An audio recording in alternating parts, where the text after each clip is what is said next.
Welcome everybody back to another episode of Monday Night Muscle. I'm your host, Sean Ray, joined with the voice of professional bodybuilding, Bob Ciccarillo, and we are live, zooming all the way in from New York, Bob. New York, baby. We got the king of New York, Juan Morel. Welcome to Monday Night Muscle.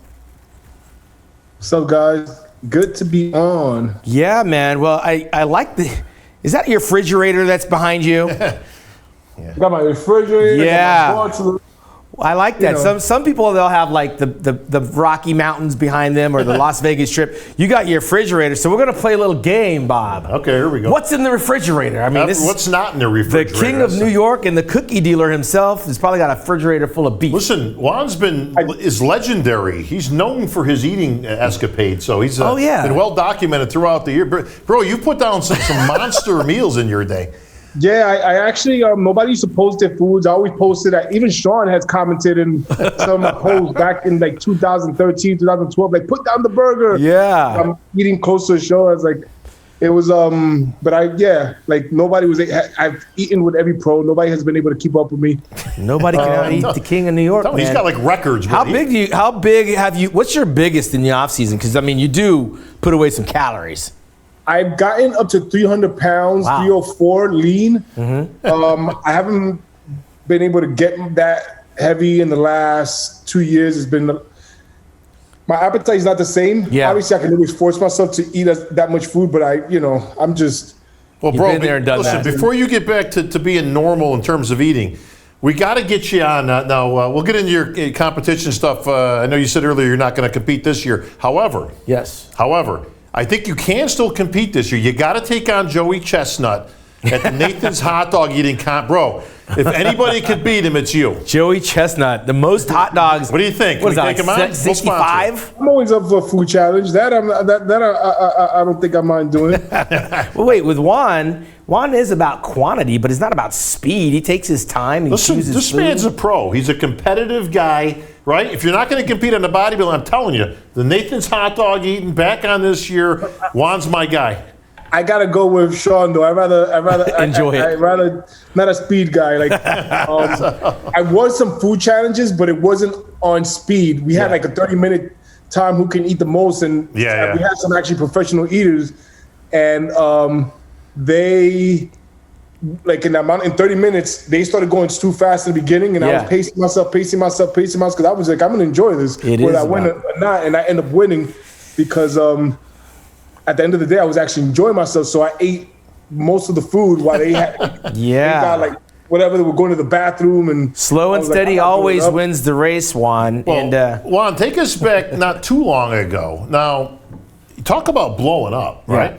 Like the last I heard was a couple of years ago, and you and your wife were doing this thing. You're making some cookies, right? And so I just imagine like you guys, you're making these out of your house. They're starting to catch. The next thing I hear is this thing is exploded, right? Into a ridiculously big business. So Juan, take us back. Television how do you start this, and why do you start it? And how do you get from A to B so quick? So.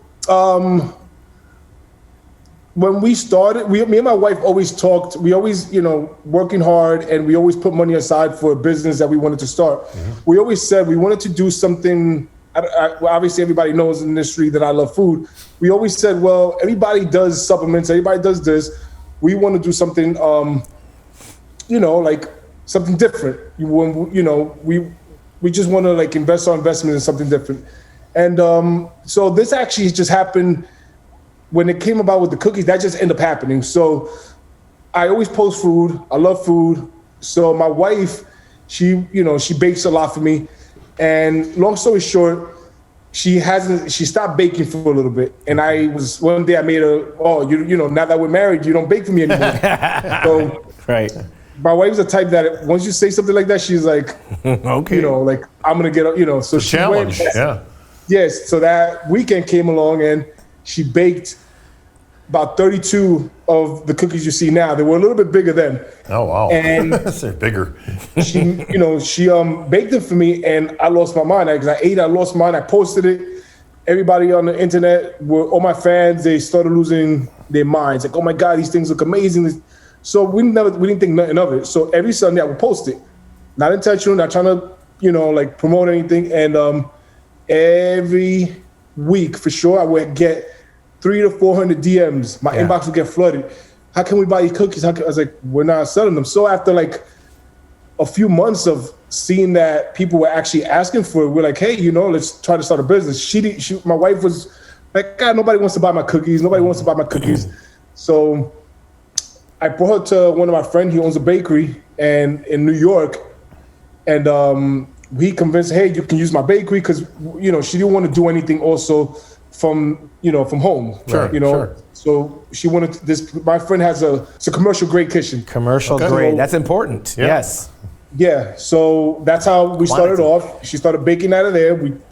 We like, let's see, we went online, posted it one time. First we were going at the shows. Like she was doing makeup at the shows and bringing it. So whenever she would finish doing makeup, she had the cookies, in the boxes and stuff. And then she'll make a quick post like, hey, I'm in the parking lot. That's how we got the name My Cookie. Nice little, nice little hustle. With like 10 minutes, they were all sold out.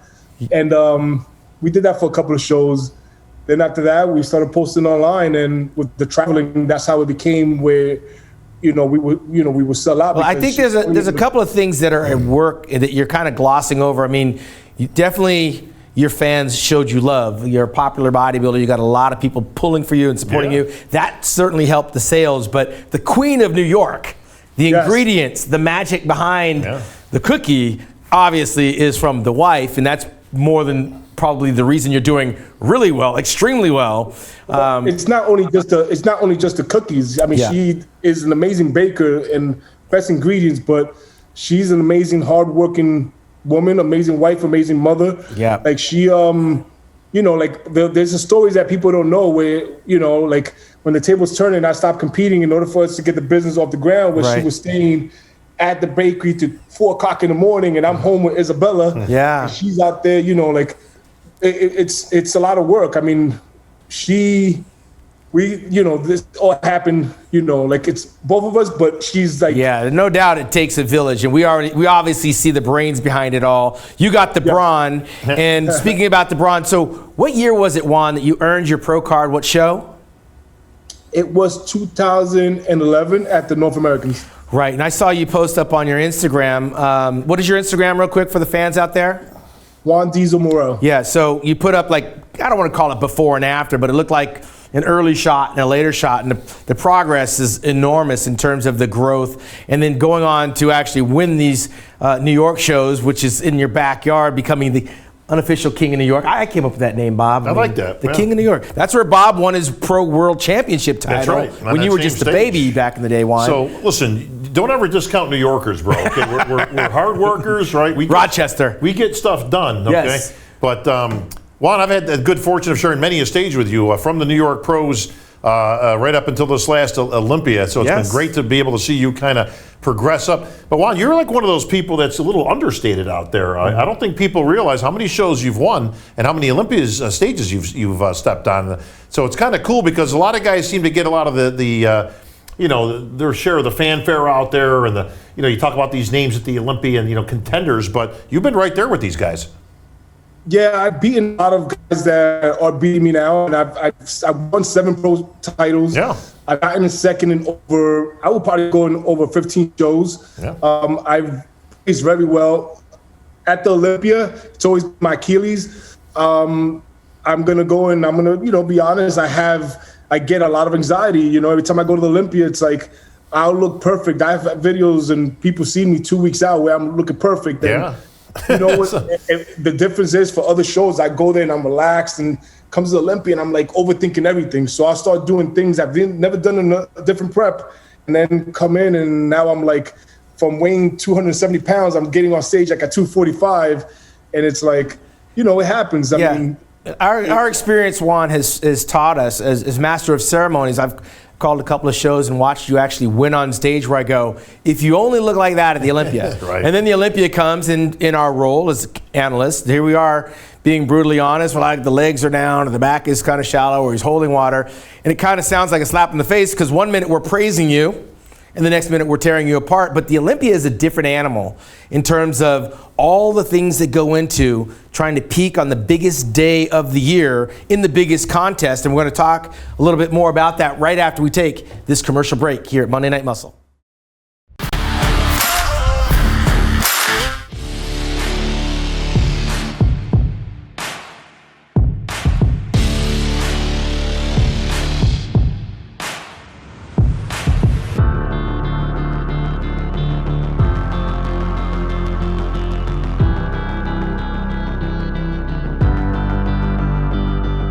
All right, we're talking all things bodybuilding with the King of New York, Juan Morel, and we just got to talking about the size and the majesty of the Olympia, where even the biggest, Bob, can kind of fall apart and crumble. Juan mentioned the word anxiety. A lot of bodybuilders, you look at them and they're just built, stacked from head to toe, both male and female, cocksure, confident, but underneath it all, especially during the Olympia weekend, some fragile pieces underneath there that can kind of shatter and just unravel if you're not ready for the occasion. The Olympia is the biggest stage on the earth for bodybuilding. So once you get there, and Juan's attested to this, it is a different game. You know, and nerves get in there and anxiety. And, you know, Cedric McMillan's been very upfront with this over the years that he can't control his anxiety. It's too much for him. The moment's too big, and he falls apart. You know, we're a smaller show.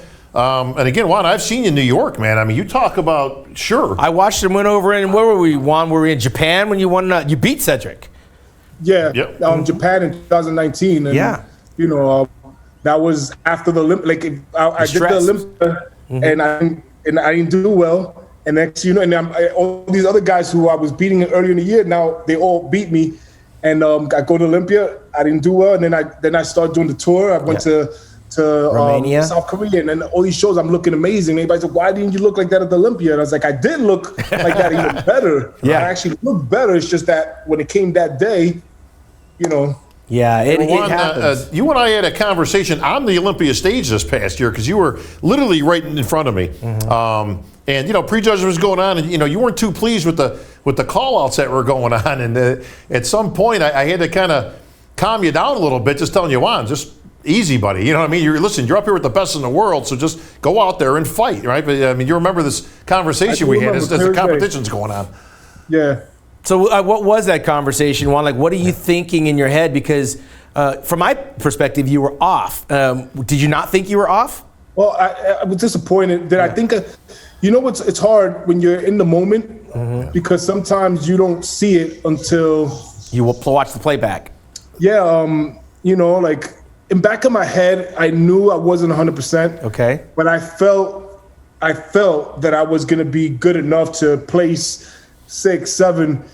And then me being honest, when I go back and I start looking, I'm like, wow, that's not what I thought I looked like. Yeah, so when you were looking at the other guys, were you looking at some of those guys like, why is he getting the call out? Why aren't I out there with it? Were you looking at individuals going, I'm better than him? Well, I mean, I looked, and now that I was better than him, because I feel like bodybuilding, we can all go back and forth, but I tried to go with my track record and seeing that all these other guys who are placing ahead of me, I've always beaten, you know, like that was my first time losing to Akeem, to Justin, to like, you know, and it was like, I know that if I would bring my A game and if I bring what I need to bring, that I can be in that, you know, top 5. So you don't blame any of this on your training, because I know you were working with Chris Cormier. He actually flew out and spent some time there training with you. He said you had great training sessions. No. Yeah. Chris was amazing. I wish that that we would have been able to like do it longer. Actually, like maybe because we did like 2 weeks on, 2 weeks off. I wish we would have done the whole thing. Yeah, right. But it had nothing to do with Chris. I mean, you know, like if there's any misunderstanding, if people think that, no, it had nothing to do with Chris said it was the training, he said, was amazing, which is why the expectation was so high, because you had Chris perspective, Sean, as being next to Juan on stage, I think he was just more disappointed in that, you know, he didn't bring what he wanted to bring, and it was kind of manifesting out. And my role in that, of course, was Juan was to try to assure you that, look, well, you know, you can only say so much on stage. I mean, but you know, I was trying to tell you, like, look, you're a professional, go out there and do what you do and be a professional and just kind of keep, keep going. I was as much as I could tell you on stage, Exactly, and that was my disappointment was not in anything, it was in myself, because I was like, wow, you work hard, and then that day comes and you have expectations and you're not there. But I was never upset at anybody. I was more upset at myself. Right. And it's not even upset. I just know, and I started going back. It's like, I can never nail it for this show. Doesn't matter how great I look a week. Doesn't matter. It's just every time I go to the show, my nerves get the best of me. No, and it happens. Again, like he said, the 2009 national champion, Cedric McMillan, Lee Haney was on record as saying, this is our next Mr. Olympia in 2009. So that was a long time ago. It never materialized. He won the Arnold Classic, but on the Olympia stage, I think he got 6th place one time, and he arguably has some of the best set of genetics, and it just never happened. He won a few shows over in Romania. He won the Arnold Classic. He did everything else he was supposed to. Well, Juan, to your credit, and I want to make sure that people out there know this might have been what was going on stage at that time. To your credit, you did conduct yourself as a professional. You did go out there and you fought and you did the best that you could. And actually later on at the finals, you actually turned around to me and said, hey man, listen, I'm sorry about that earlier. That's not what I was trying to. I'm like, no, Juan, you're good, man. Don't worry about it. Just, do the best you can. But, you kind of caught yourself in that, and meanwhile, your wife was out there, your daughter, who was adorable, because she kept yelling stuff out. She was right in the front row. So, and then, I gave you that opportunity because I know you wanted to say something to him.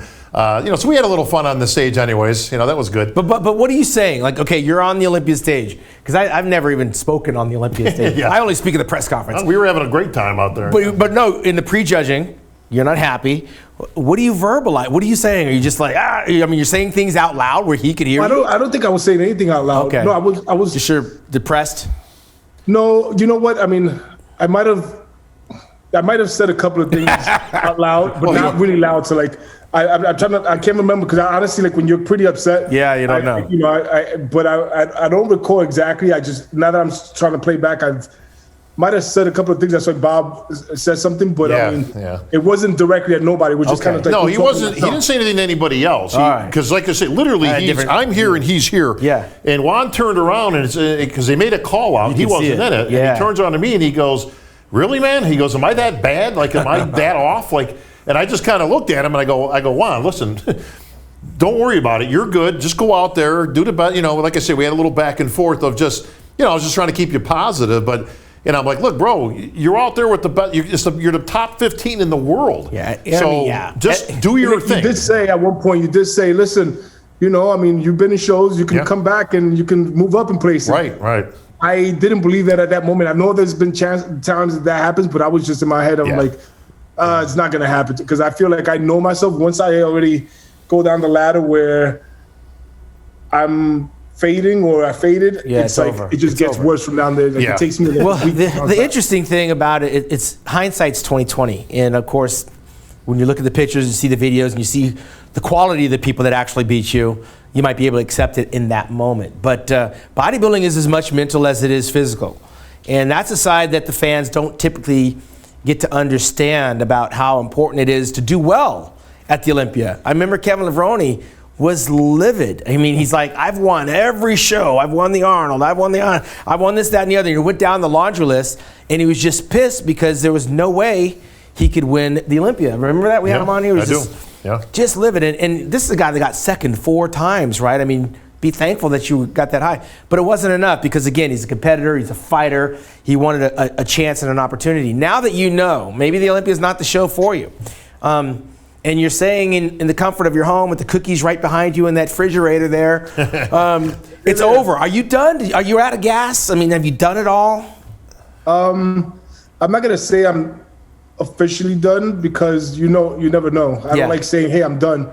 But I am tired. Mm-hmm. I've done a lot that I wanted to do. I've done everything I wanted to do. I never had a goal of winning the Olympia. My goal was to win New York Pro and an Arnold, and I've won a New York Pro and I won an Arnold. So I had so much fun. I've done the tours that other guys weren't able to do. I've done the tours with, Dexter, which he's like a big brother to me in the industry. I've done the tour with Sean Roden. Rolly Wink, like everybody. We do 2 to 3 weeks, and there's a whole bunch of us, like 10, 15 of us, just traveling in the same planes, staying in the same hotels, and breaking bread, and just enjoying our time together outside of the stage, and just having fun, like on stage, off stage. And I have a family because of the IFBB. Yeah. I have an amazing family, and we all talk constantly. I've done a lot. You sound like a retired bodybuilder. Well, but let me tell you something. He Listen, sounds like a retired bodybuilder. You and huh? I- I'm just saying that. Okay. you and I have gone on record for years talking about the business of bodybuilding. Right. And how most of these athletes literally blow it at the end of their careers. They don't have anything set up. They don't have anywhere to go. They get into a depression and a funk because bodybuilding ends from a competitive standpoint. Well, it happens in a lot of sports. A lot of sports, but obviously in ours, much like the other ones, we see this a lot, too much. And Juan, we've talked about this a little bit, some of it on stage actually, but you've done it. I mean, when it comes to the business of bodybuilding, you've won 7 shows. Like I say, you've won majors. You won an Arnold. You've been to the Olympia stage numerous times. And you have a business in the bodybuilding world that's now just grown exponentially, huge, where you guys are doing obviously very well. This thing has exploded. You're on the map for that. They're and cookies. You've got somewhere to go Monday morning. Yeah. That in itself is a victory.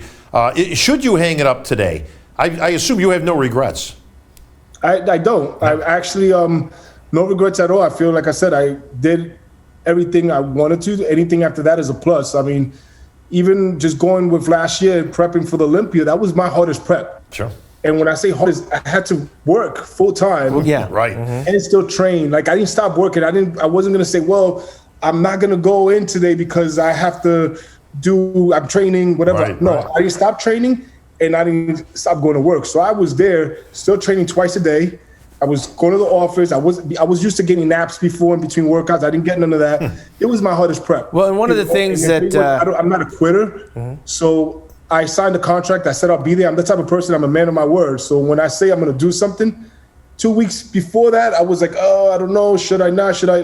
I signed the contract. I got to do it. I'm busy. And that's why I'm being smart this year and saying I'm not going to compete because right now we're doing a lot of different things. Our business is growing and we're doing all the, and I don't have the time. So for me to do a show right now will be very, it wouldn't work out. I wouldn't be able to train the way I want to train, and it wouldn't be fair to my wife, to my family, Well, So sometimes, be honest with you, sometimes, Juan, that's how the cookie crumbles. Well, no, yeah, he's See what I good. did there? He's good. You hear him? He's Huh? good. Let me give you one of the reasons that you can digest why you were not the Juan Morel of New York at the Olympia, and that's because you were doing business. We talk about business of bodybuilding. We had Hunter Labrada at 28 years old who can eat, sleep, and train for one thing in front of him. Big Ramy was just eat, sleeping, and training. You had a business. Chris Cormier was telling me he would train with you, and then you'd go to work, and you'd come back, and you'd go back to the gym. I mean, you know why you were not at your absolute best on the biggest day of the year, because you can't do that and be the best in the world. You're juggling these two things. Even Ronnie Coleman had to give up being a police officer to be, to maintain his status as Mr. Olympia for those 8 years. Something had to give. And if you give up the cookie dealer, the bodybuilding you're good at, you still don't know where it's going to take you on the Olympia stage. But it seems like you've surpassed your accomplishments with the business, especially sharing that with your wife because you have support there. And bodybuilding, as Branch Warren said when we had him, it's the most selfish thing that you can do. And if you're not 100% committed to it, the one guy that is going to pass you by, and you're just not going to get the rewards. I have to agree. I mean, it's selfish.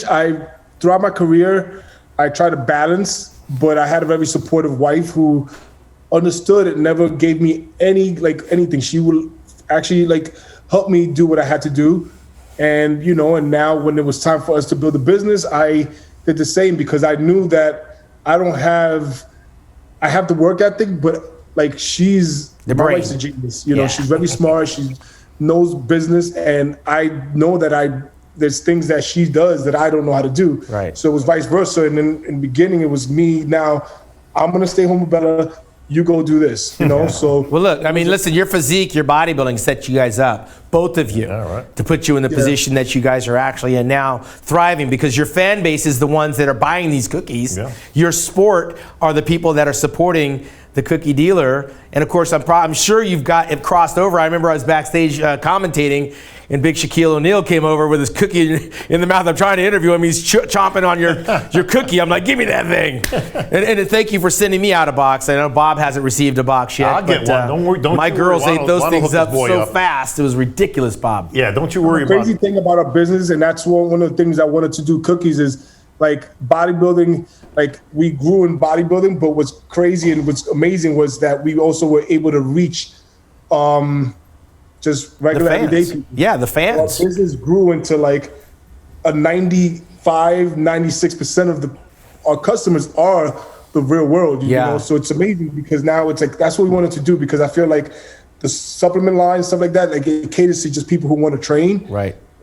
But the cookies was amazing is that you're able to reach the whole world, you know? Well, we're going to come back after this commercial break, Juan, and we're going to give you some ideas for the cookie business, because Bob and I have had our fair share of cookies. There we go. And we've got some advices. The right ones. For the real, for the My Cookie Dealer right here with Juan Morel after this commercial break. People always ask how I got here. I was willing to work just a little harder than everyone else. Every damn day. If I can have hundreds of hours back, you know I'm gonna grab them. Spending hours prepping chicken, rice, and vegetables, F that. I rely on perfect nutrition. I rely on Trifecta. All right, we're talking all things cookies here, Bob. And who better to be talking about cookies but you and I, bro? Absolutely. We've made a second career out of these since we've been retired. But no doubt, and we're going to give the King of New York a few cookie sales deals. Yeah, because he needs some help at this point, right? Yeah, listen, man, we got this show for no other reason than to bring all the wealth of information that we have collectively over 40 years of information. Bodybuilders are to cookies like ducks are to water. Absolutely. I mean, you don't have to say it twice. Better. And we don't need to have sugar-free, fat-free to actually enjoy them. First of all, if you're going to eat cookies, right, this is one of those things that bugs me, right? We're going to have a whole show on stuff that just bugs us. Yes. If you're going to eat cookies, get the good ones. Get the good ones. Sugar-free. Not the one that tastes like a sugar-free cookie is it's like jumbo shrimp. It makes no sense whatsoever. Listen, your stuff is like the anti. Your cookies are ridiculous. To me, it's like eating a veggie burger. You can't eat a veggie burger. You need the beef. There's no such thing as a veggie burger. But what we're going to do is we're going to get it started by having the My Cookie dealers send straight to our offices, our headquarters here in Arizona, a box for Bob and a box for me and a box for one lucky fan. And one lucky producer, Nico, and our producer, we're going to let him eat the giving crumbs. us the yes in the background. But Juan, what's the best-selling cookie you have right now? What's the most popular? So we have over 1,000 flavors. 1,000 flavors. Whoa. You have over 1,000 flavors? That's one of the biggest things about a company is that. Obviously we move weight. We're going to need one of each, by the way. Go ahead. Right. Yeah, I need one of each. Every week we sell on Wednesday, Saturday, and Sunday at noon, and we sell out fast. What we do is also we make different flavors for every drop. So. People, like you never know which flavors is we're gonna have for that. That's crazy, man. It does sound like a crack place. Who comes up with these? I mean, do you actually add to this? Or is this all your wife? We're dropping blueberry today. Comes up with it. I come up with like maybe 1 or 2 flavors every week, but she comes out with because there's at least 10 new flavors on every like Wednesday. There's 10 new flavors on Saturdays. 10 new flavors. Here's what we're gonna do. I told you we're gonna give you advice. First of all, when you get ready to drop them into our wheelhouse so we can get ahead of it, so we can help promote the drop, at least talk about the drop afterwards. But we want to make sure that we get it out to our viewing audience as well. So when you get the address when the show's over, you'll send a box here, and on our show we're going to highlight those cookies, and we're going to do a little taste thing here. I like the tasting would be cool, just because we want free cookies. But so Juan, where are you guys in business? Like if the regular Joe, can he still order them from you, or is it something where you're at like certain places now? Like where are you at with all that? It has to. Everything that we go through is just online, and you have to get it on Wednesday, Saturday, and Sunday. we open our site at noon, and they have to be fast because it's like wow. It's like Jordan. I'm telling you, it's like this a is like when dealer. Krispy Kremes came out. They had the It's like stupid Jordan. red light was on. You know, When it's open at 12, you know. Open at 12. You got to get it first come, first serve. so where do they go? So somebody's watching this right now, going, "Oh man, I've got to get these." Where do they go to get them? It's mycookiedealer.com. Okay, easy to remember. And you got to go on what days?